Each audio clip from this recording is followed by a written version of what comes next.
Hebrews chapter 12. Therefore, since we are surrounded by such a great cloud of witnesses, let us throw off everything that hinders and the sin that so easily entangles, and let us run with perseverance the race marked out for us.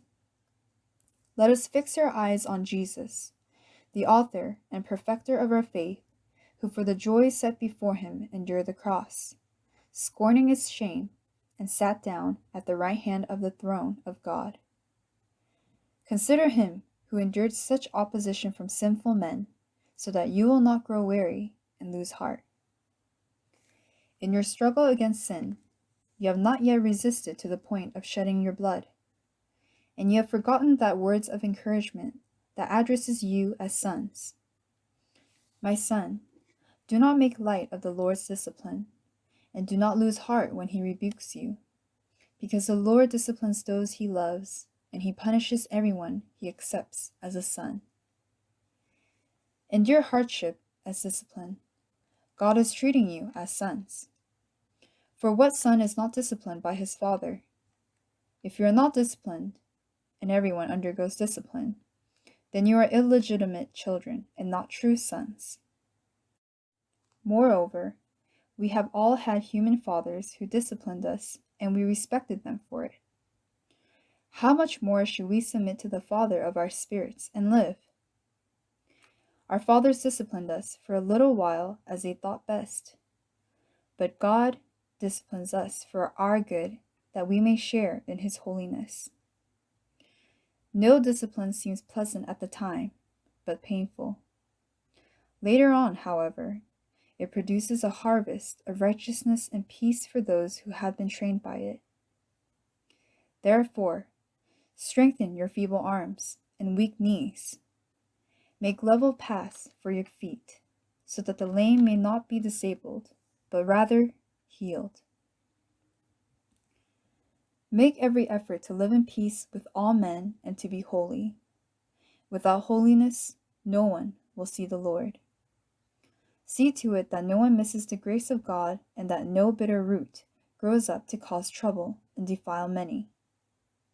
See that no one is sexually immoral, or is godless like Esau, who for a single meal sold his inheritance rights as the oldest son. Afterward, as you know, when he wanted to inherit this blessing, he was rejected. He could bring about no change of mind, though he sought the blessing with tears.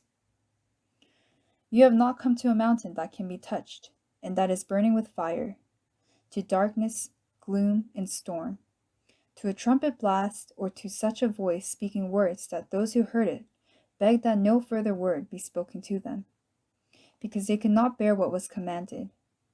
If even an animal touches the mountain, it must be stoned.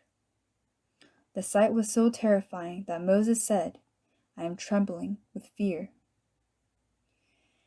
But you have come to Mount Zion, to the heavenly Jerusalem, the city of the living God. You have come to thousands upon thousands of angels in joyful assembly, to the church of the firstborn, whose names are written in heaven. You have come to God, the judge of all men, to the spirits of righteous men made perfect, to Jesus the mediator of a new covenant, and to the sprinkled blood that speaks a better word than the blood of Abel. See to it that you do not refuse him who speaks. If they did not escape when they refused him who warned them on earth, how much less will we, if we turn away from him who warns us from heaven? At that time, his voice shook the earth, but now he has promised, once more I will shake not only the earth, but also the heavens. The words once more indicate the removing of what can be shaken, that is, created things, so that what cannot be shaken may remain. Therefore, since we are receiving a kingdom that cannot be shaken, let us be thankful and so worship God acceptably with reverence and awe, for our God is a consuming fire.